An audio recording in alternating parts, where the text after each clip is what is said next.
यस्तै छ निर्माया यो संसारको रित यही हो युरोपको वास्तविकता। कति हो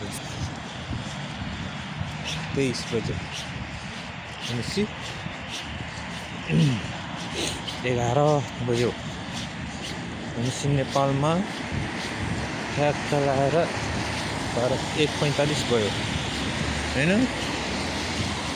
अब नेपालमा भए 3 दिन त पुग्ने बेला भइसकेको थियो। म यहाँ भर ड्युटीबाट लुहुर हिँडिरहेको छु। सुनसान छ। अब बस फेरि पब्लिक बस बन्द भइसक्यो। तेरिमा टोक्ने मलाई पीडा हेर। अब यहाँ हिँड्दै म 1 घन्टा रुममा पुग्नुपर्ने। युरोप भन्यो आउनु नपाउन्जेल आयो। यही हो पीडा युरोपको।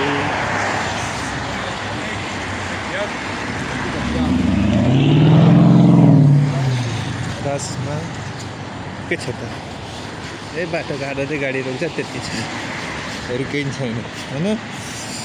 सर र म पानी परिरहेको फेरि त्यसका बाउ नेपालमा भए त बाउलाई हुर्काउनु हुन्थ्यो, आमालाई हुर्काउनु हुन्थ्यो। है यस्तो पानी परेर तेरो काम गर्छु भन्नुहुन्थ्यो। यहाँ अब कसलाई हुर्काउनु, यत्रो हुर्का कहर कुकुरले नभए दुःख पाउन आएको युरोप भन्ने ठाउँ। बरु टक्क साउदी मलेसिया कता जान पाए भएदेखि टक्क बिहान गाडी लिन आउँथ्यो, बेलुका गाडी पुर्याउन आउँथ्यो चट्ट लाएर। यहाँ त अझ मलाई के अरे ढिलो भयो बस पाउँदैन, गाडी भाडा ले नि त भन्दाखेरि त बच्चा होस् तँलाई ल्याउनु पुर्याउनु आफै जाने आफै आउने भन्छ। त्यसमा ऋणीहरू तँलाई पख्न नेपाल त हिँड्न तिमीहरूलाई पागे झापु हानेर तिमीहरूका गाला फुट्ने गरी पुडुङ हान्छु भन्नु भने के भन्नु। यिनीहरू कहिले नेपाल जानु के चुक्करहरू कमा पैसा है खाएर बिताउने। यिनीहरू पैसा जमाउनु नपर्ने रिल्याक्स पारा हो कि यहाँको फेरि यो सिस्टम चाहिँ सही हो होइन। चट्ट लाएर बुल्गेरियामा के साह्रो पानी परे हो। यो पानी नि झ्याम पानी परे त माल हुन्थ्यो नि, पर्दैन फेरि गर्छ। अब यसै गरी रातभरि पिरिरी गऱ्यो भने भोलि हिउँ पर्छ एक्कासी। तेरिमा टोक्ने यसो आयो न नेपालमा जस्तो बाढी ढक्कल ओहो भन्नु त्यो पनि छैन, पाउनु छैन हेर्नलाई।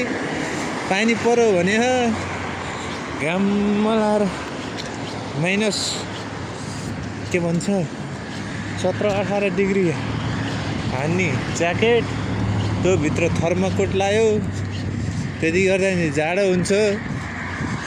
माइकाबाट सिद्धाउँछ क्या हो जाडोले।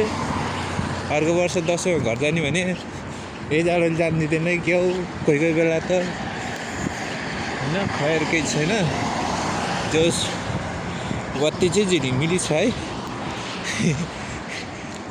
मेन रोडमा। कति लेनको रोड हो 1 2 3 4 5 10 लेनको हाइवे है यार।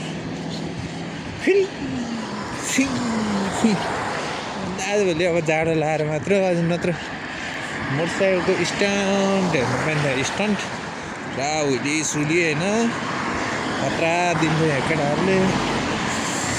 त्यो पनि छैन, हेर्न पाइँदैन जाडो बढेर। अब 4-5 महिना मोटरसाइकल घरमा देख्न पाइँदैन।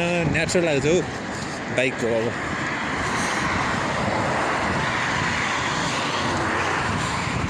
ठिक छ बुल्गेरिया यतिको